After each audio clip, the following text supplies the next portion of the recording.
श्री परमात्मने नमः।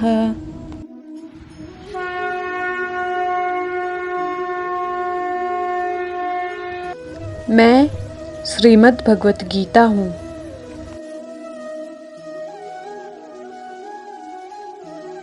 गीता द्वितीय अध्याय श्लोक 42। यामिमां पुष्पितां वाचं प्रवदन्त्य विपश्चितः वेदवादरतः पार्थ नान्यदस्तीति वादिनः। गीता द्वितीय अध्याय श्लोक 43। कामात्मानः स्वर्गपरा जन्म कर्म फलप्रदां क्रिया विशेष बहुलां भोगैश्वर्यगतिं प्रति। अर्थात अल्पज्ञानी मनुष्य वेदों के उन आलंकारिक शब्दों के प्रति अत्यधिक आसक्त रहते हैं जो स्वर्ग की प्राप्ति, अच्छे जन्म, शक्ति इत्यादि के लिए विविध सकाम कर्म करने की संस्तुति करते हैं।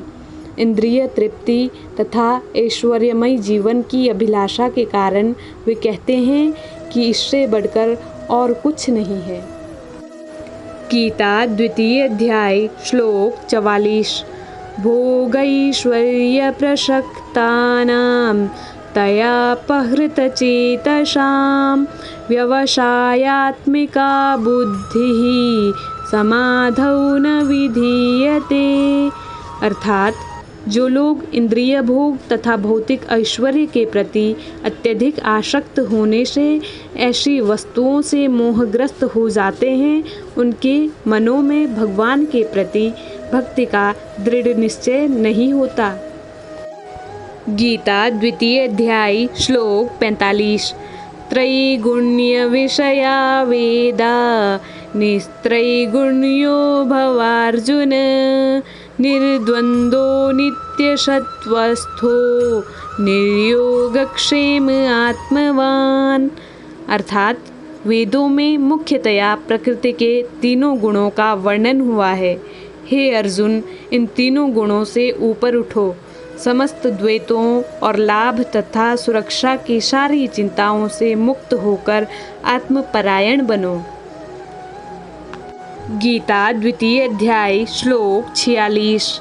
यावानर्थ उदपाने सर्वतः संप्लुतोदके तावान् सर्वेषु वेदेषु ब्राह्मणस्य विजानतः।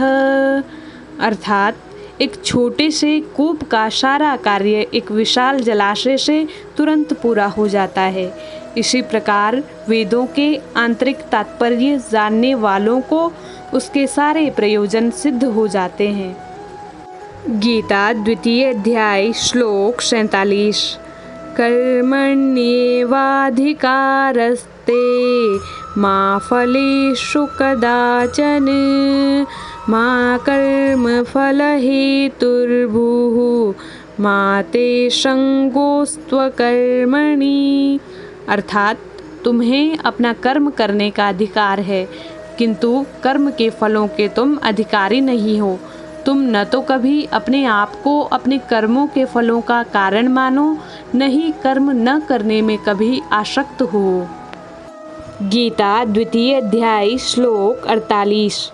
योगस्थः कुरु कर्माणि संगं त्यक्त्वा धनंजय सिद्ध्यसिद्ध्योः समो भूत्वा समत्वं योग उच्यते।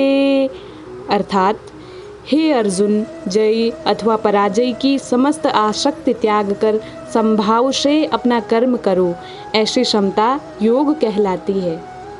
भगवत गीता और भारत के संविधान में कोई अंतर नहीं है। दोनों में ही मनुष्यों के लिए दिशा निर्देश हैं। एक आत्मा की पवित्रता सुनिश्चित करने के लिए है और दूसरा यह सुनिश्चित करने के लिए है कि न्यायपालिका भारत के नागरिकों के साथ पूर्ण न्याय करे। संविधान के अनुसार सरकार के 3 अंग हैं: कार्यपालिका, विधायिका और न्यायपालिका। विधायिका का काम कानून बनाना है। कार्यपालिका कानून का उचित क्रियान्वयन करती है। और न्यायपालिका कानून की व्याख्या करती है। इसमें नागरिकों के मौलिक अधिकार और कर्तव्य शामिल हैं, जिनका पालन करना सभी के लिए अनिवार्य है। भारत का संविधान सिर्फ एक दस्तावेज नहीं, बल्कि यह भारत के लोगों के बीच उचित न्याय और सुशासन सुनिश्चित करने के लिए सरकार के लिए एक दिशा निर्देश है। भगवत गीता एक संस्कृत पाठ और महाकाव्य महाभारत का एक हिस्सा है। यह कुरुक्षेत्र के युद्ध के मैदान पर कृष्ण और अर्जुन के बीच की बातचीत है, जहां कृष्ण अर्जुन को जीवन के सार और मूल्यों के बारे में बताते हैं। यह व्यास द्वारा लिखा गया है और इसमें 700 श्लोक तथा 18 अध्याय हैं। यह दूसरी शताब्दी ईसा पूर्व का है। कृष्ण को इतिहास में पहले प्रेरक वक्ता के रूप में भी माना जाता है। भगवत गीता मानव आत्माओं के लिए धर्म के साथ अपना जीवन जीने के लिए और अन्य लोगों के लिए कोई द्वेष के बिना एक दिशा निर्देश है, ताकि अंत में आत्मा सीधे भगवान से जुड़ जाए।